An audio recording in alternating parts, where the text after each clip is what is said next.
My girlfriend said, "Everyone's celebrating. Why aren't you?" I replied, "I'm celebrating freedom."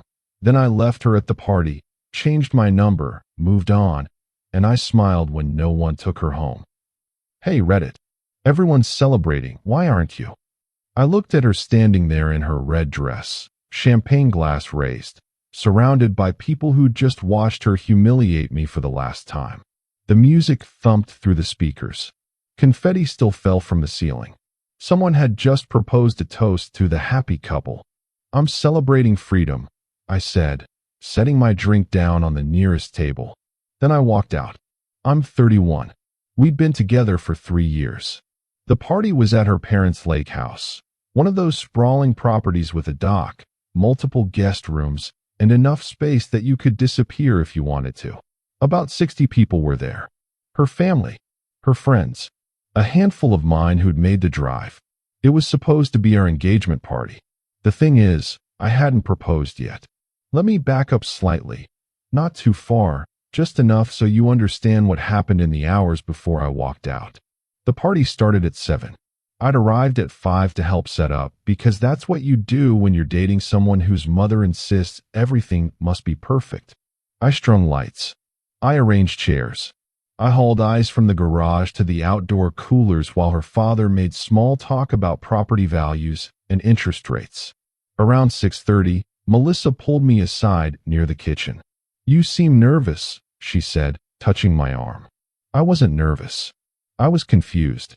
Because the invitation her mother had sent out 3 weeks ago said engagement celebration at the top, and I definitely hadn't proposed. "I'm fine," I told her. "Good. Because tonight's going to be special." She kissed my cheek and walked away, her heels clicking on the hardwood. I should have asked what she meant. I should have demanded an explanation right then. But I didn't, because part of me couldn't believe what was happening was actually happening. Guests started arriving. Everyone congratulated me. Her aunt hugged me and said she'd always known we were meant to be. Her college roommate asked to see the ring. Her cousin asked when we were thinking, spring or fall. I smiled. I nodded. I accepted handshakes and back pats while my brain tried to process the situation. Melissa stayed close, her hand always finding mine, her laughter bright and frequent. She introduced me as her fiancé. Not once, not twice. 7 times I counted before I stopped counting. Around 8:30, her father clinked his glass. The crowd quieted. He stood on the back deck overlooking the lake, Melissa beside him, and he gave a speech about love and commitment and how happy he was to welcome me into the family officially. "To the newly engaged couple," he said, raising his glass. 60 voices echoed the toast. Melissa beamed at me from across the deck. I stood there holding a beer I hadn't touched, feeling like I'd woken up in someone else's life. That's when her best friend Rachel approached me. She was tipsy, her words sliding together slightly. "You're handling this really well," she said. "Handling what?" "You know." She gestured vaguely. "Mel told us you were nervous about the whole public thing. But she said you two had talked about it, and this was easier than a big traditional proposal, and honestly, it's kind of romantic. Taking the pressure off you." My throat felt tight. "When did she tell you this?" "Like 2 weeks ago, when she was planning everything." Rachel squeezed my shoulder. "It's sweet that you went along with it. Most guys would have freaked out." She wandered off to refill her drink. I found Melissa near the dessert table, laughing with a group of her sorority sisters. I waited until there was a break in conversation. "Can we talk?" I said, privately. Her smile flickered. "Now? Everyone's having such a good time. Now." We walked down to the dock. The party noise faded behind us. Water lapped against the posts. The moon reflected off the lake's surface in a broken line of light. "What's going on?" she asked, but her tone suggested she knew exactly what was going on. "You told people we're engaged." "We basically are. I never proposed." "You were going to." She said it like it was obvious, like my intentions were equivalent to actions. "We've been together 3 years. We've talked about marriage. This just moved things along." "Move things along," I repeated slowly. Everyone was asking when you were going to propose. My parents kept hinting. My friends kept asking if there was a ring yet. It was embarrassing. Embarrassing. You kept saying you wanted to wait for the right moment. Her voice took on an edge. When was the right moment going to be? Another year? 2 years? Never. So you decided to propose for me. I decided to give us both what we wanted without the anxiety. I looked at her face in the moonlight, beautiful, familiar, and suddenly belonging to a stranger. I never said I wanted this, I told her. You said you loved me. You said you saw a future with me. What's the difference? The difference is choosing it. The difference is being asked. The difference is having a say in the biggest decision of my life. She crossed her arms. You're overreacting. 60 people in there think we're engaged because you lied to them. I didn't lie. I just accelerated the timeline. That's lying. So what are you going to do? Her voice turned cold. Go back in there and tell everyone it's not real? Humiliate me in front of my entire family. You humiliated yourself. Her hand moved fast. The slap echoed across the water. My cheek stung. For several seconds, neither of us moved. I'm sorry, she said, but she didn't sound sorry. She sounded angry that I'd made her hit me. You're just being impossible about this. I touched my face. We're done. Don't be dramatic. I'm not being dramatic. We're done. This relationship is over. You can't break up with me at our engagement party. There is no engagement party. There's a party based on a lie, and I'm leaving. I walked back up the dock. She followed, her heels loud on the wood. If you walk away now, don't come back, she called. I mean it. I kept walking. The party was in full swing. Someone had started dancing.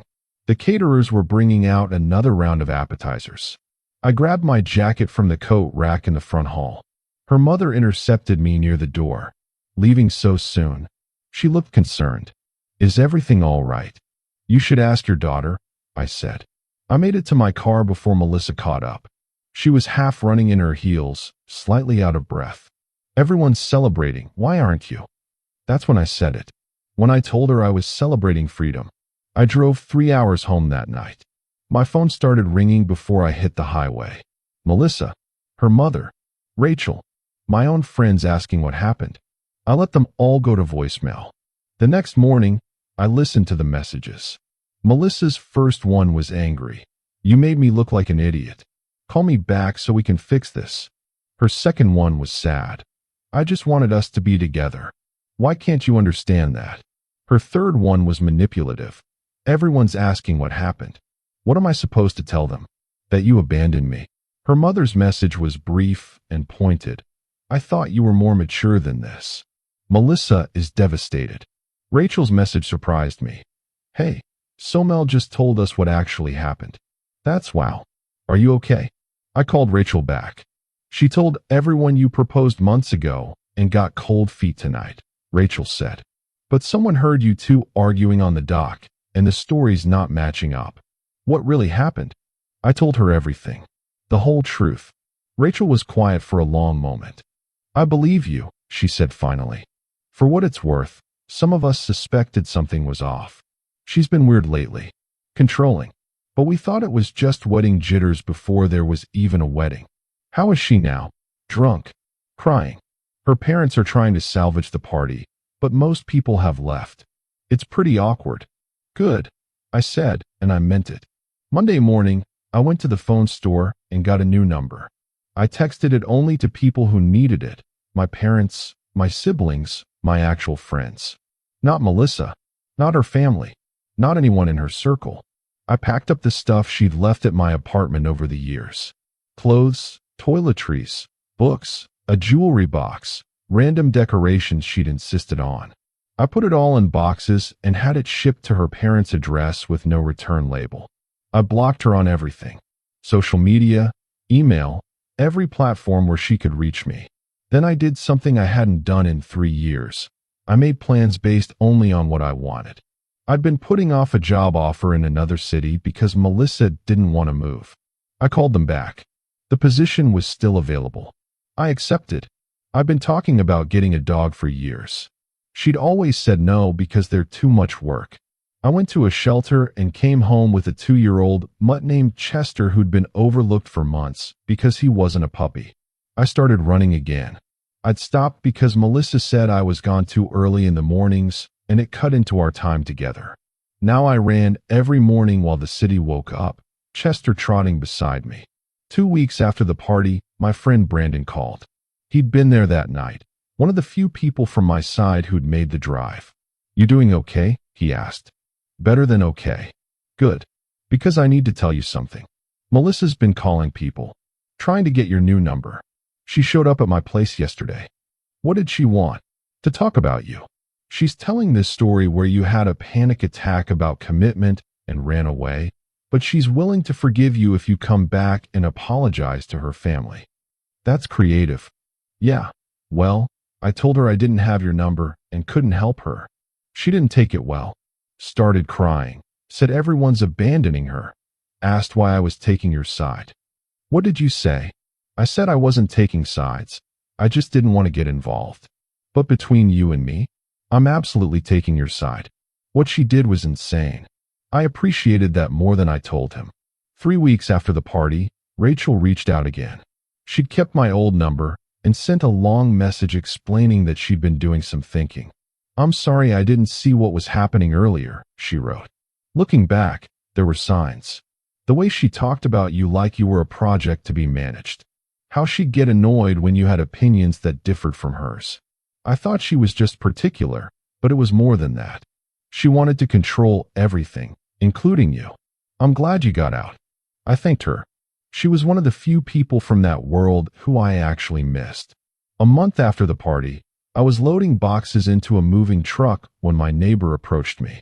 She was an older woman, probably in her 70s, who'd lived in the building longer than anyone. "Moving on?" she asked. "New job in Denver." "Good for you. That girlfriend of yours used to park in my spot sometimes. Never apologized." "I'm glad she's gone." I laughed. It felt good to laugh about it. "You seem happier now," she continued. "You used to always look stressed when you two were together. Now you look like yourself." I hadn't realized other people had noticed. The drive to Denver took 2 days. Chester rode shotgun, his head out the window whenever I cracked it open, his tail wagging constantly like he understood we were heading towards something better. My new apartment was smaller, but mine. I decorated it the way I wanted. Dark furniture, minimal clutter, a corner dedicated to Chester's bed and toys. No pastel throw pillows. No decorative signs with inspirational quotes. No compromises. I started the new job. The work was challenging in a good way. My coworkers were friendly. My boss appreciated that I showed up on time and did what I said I'd do. Basic things that apparently weren't that basic. 2 months after the party, I was having drinks with coworkers after work when my phone buzzed. A message from an unknown number. "This is Melissa's mom. We need to talk about the money you owe us for the party." I stared at the message for a long moment. Then I blocked the number. One of my coworkers, a woman named Tessa, noticed my expression. "Everything okay?" "Yeah. Just someone from my past trying to drag me back into drama." "Recent past?" "Recent enough. We got to talking." I told her the broad strokes of what happened. She listened without interrupting, then said something that stuck with me. "She tried to trap you," Tessa said. "That's what that was. She created a situation where leaving would make you look like the bad guy, so you'd feel obligated to stay. When you left anyway, she lost control, and that's why she's still trying to reach you. It's not about love. It's about control." I'd thought similar things, but hearing someone else say it made it real. 3 months after the party, Brandon sent me a screenshot. It was from Melissa's Instagram. She'd apparently unblocked some mutual friends, probably trying to control the narrative. The post showed her at some restaurant with friends, smiling, glass of wine in hand. The caption read, "Thankful for the people who stayed when someone I trusted walked away. Growth isn't always comfortable, but it's always worth it. Hashtag new chapter, hashtag blessed, hashtag know your worth." "She's rewriting history," Brandon's message said. "Thought you should know." I looked at the screenshot for maybe 5 seconds, then deleted it. "Doesn't matter," I wrote back. "That's her chapter, not mine." 4 months after the party, I went on my first date since Melissa. Her name was Andrea. We met at a coffee shop.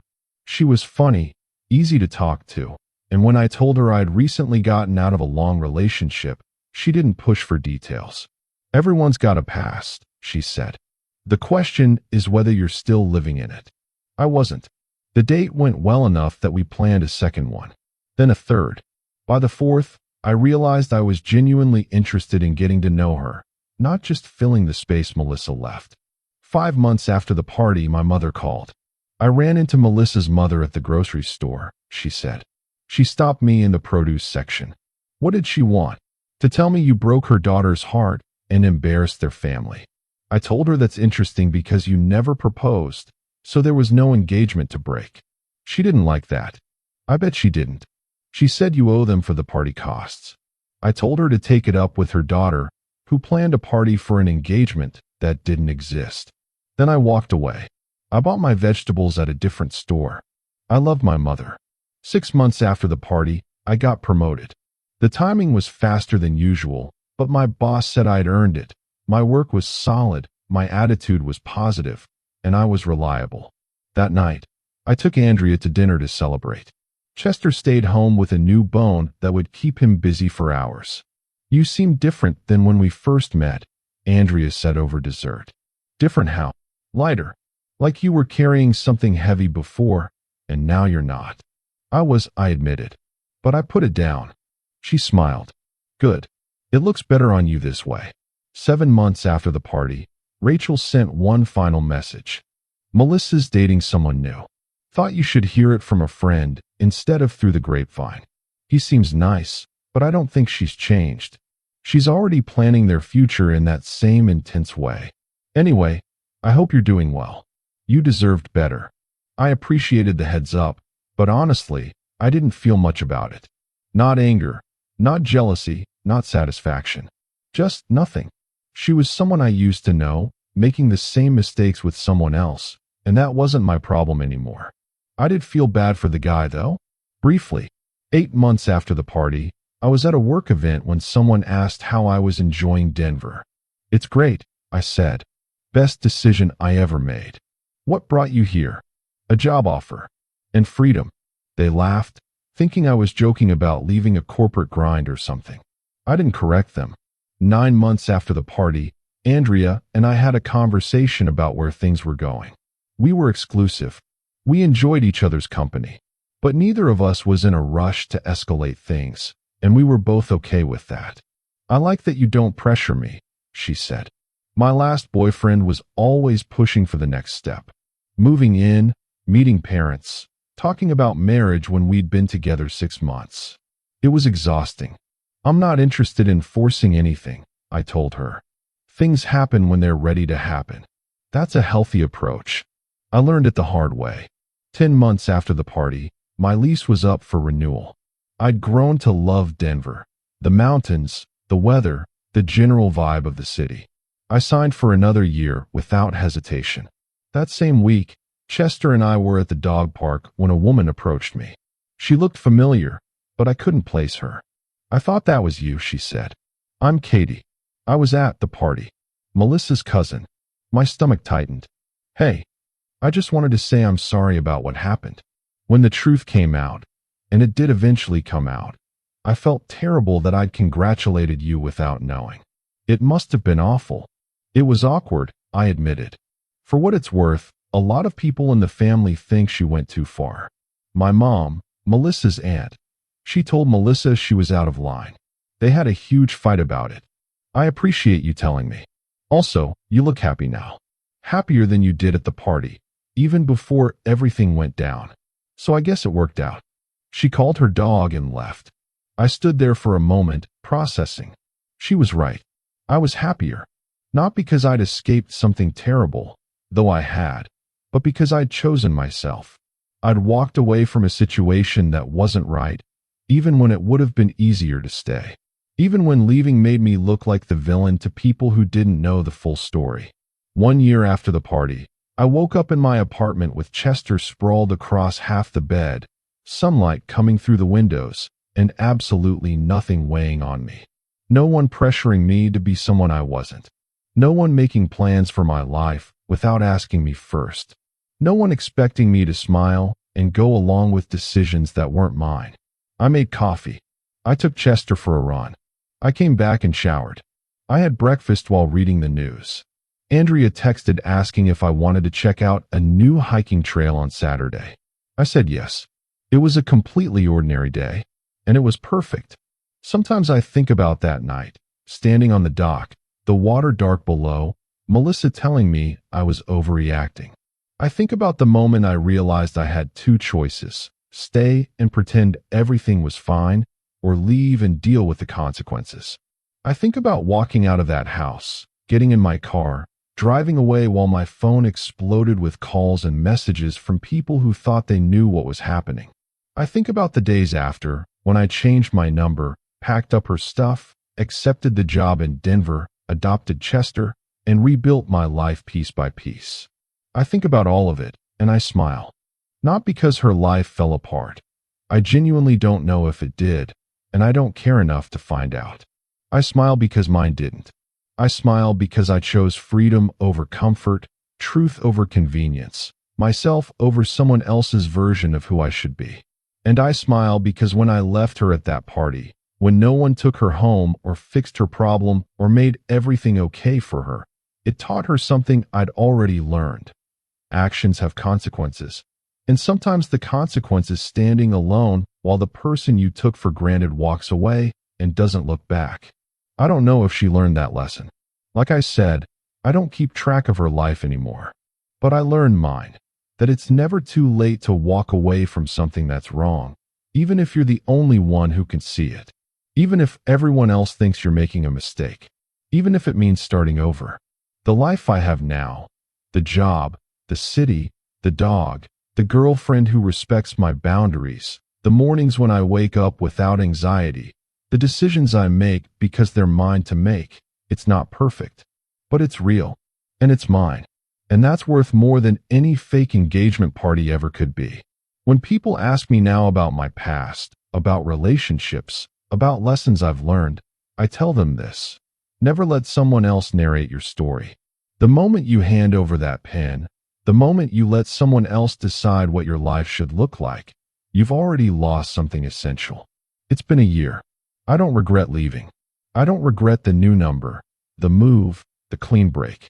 I don't regret celebrating freedom while 60 people watched, confused and uncomfortable, as I walked away from a lie. And most importantly, I don't regret smiling. Because that smile, that small, private smile I felt when I realized she'd have to face everyone alone, have to explain what happened, have to deal with the mess she created without me there to manage it for her. That smile was the first genuine emotion I'd felt in months. It was the smile of someone who just figured out they'd been in a cage they didn't build and finally found the door. So yeah, I smiled. And I'm still smiling. Chester's snoring beside me right now. Andrea's coming over later. I have tomorrow off. There's a new restaurant I want to try. Life's good. Not because I got revenge. Not because I'm better off than Melissa. Not because I won some imaginary competition. Life's good because it's mine again. And that's the only victory that matters.